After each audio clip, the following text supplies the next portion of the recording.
India के दिल में, जहां पन्ने जैसी हरी भरी घाटियां और नीलम जैसे चमकते नदी बहते हैं, वहां एक जगह है जो रहस्य और डर के सायों में डूबी हुई है। अद्भुत जंगल। ये नाम सुनते ही बहादुर से बहादुर इंसान की भी रूह कांप उठती थी। गांव वाले इस जंगल का नाम धीमी आवाज में लेते थे। उनकी आवाज में दहशत और विस्मय साफ दिखाई देता था। कहानियों में कहा जाता था कि इस पन्ने जैसे हरे भरे जंगल में अजीब और डरावनी घटनाएं होती हैं। साफिर हवा में बैठेगी में गूंजती बेआवाज फुसफुसाहटों और घने पेड़ों के बीच गूंजती खौफनाक हंसी की बातें करते थे। जानवर भी इस इलाके से दूर रहते थे, मानो उन्हें किसी प्राचीन और आदिम डर का एहसास हो। ये जंगल एक ऐसी जगह थी जहां परछाइयां चांदनी में नाचती थीं और हवा में किसी अनदेखी खतरे का साया मंडराता रहता था। यह एक ऐसी जगह थी जहां कुदरत का नियम टूटता हुआ दिखाई देता था, मानो प्रकृति यहां अपने ही नियमों को चुनौती दे रही हो। गांव वालों का मानना था कि इस जंगल पर श्राप है। यहां पर भूली हुई त्रासदी का बदला लेने के लिए आत्माएं भटकती हैं। अद्भुत जंगल के बीचों बीच एक विशाल मंदिर के खंडहर थे। अब यह मंदिर टूटा हुआ और जंगल की हरियाली में समाया हुआ था। यह एक भूले हुए अतीत के मौन प्रहरी की तरह खड़ा था। इसकी टूटती दीवारें उस समय की कहानियां बयां करती थीं, जब यह मंदिर पूजा का स्थान था। जंगल में आशा की किरण था। गांव वालों का मानना था कि जंगल की भयानक शक्ति का स्रोत यही मंदिर है। वे एक शक्तिशाली जादूगर की कहानियां सुनाते थे, जो कभी इसकी दीवारों के भीतर रहता था और काले जादू का अभ्यास करता था।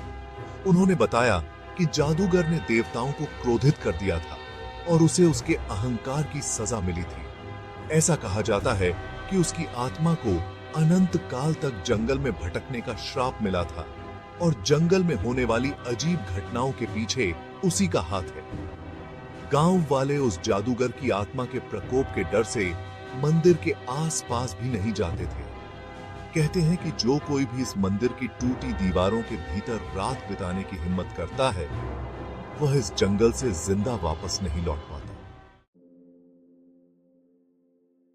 अद्भुत जंगल की डरावनी फुसफुसाहटों से दूर एक चहल पहल भरे शहर में, जहां जिंदगी और हंसी की भरमार थी, रवि नाम का एक जवान लड़का रहता था। रवि का साहस पहाड़ी बकरे से भी तेज और उसकी जिज्ञासा दोपहर के सूरज से भी तेज थी।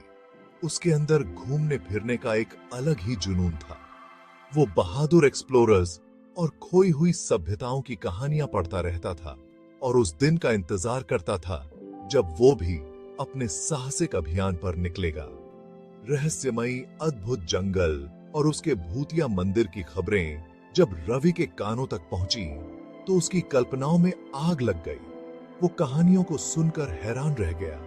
उसका दिल डर और उत्साह के मिश्रण से तेजी से धड़कने लगा। जहां एक तरफ लोग इस शापित जंगल के नाम से ही कांपते थे, वहीं दूसरी तरफ रवि भी इस जंगल के अंधेरे रहस्यों की ओर खींचा चला गया।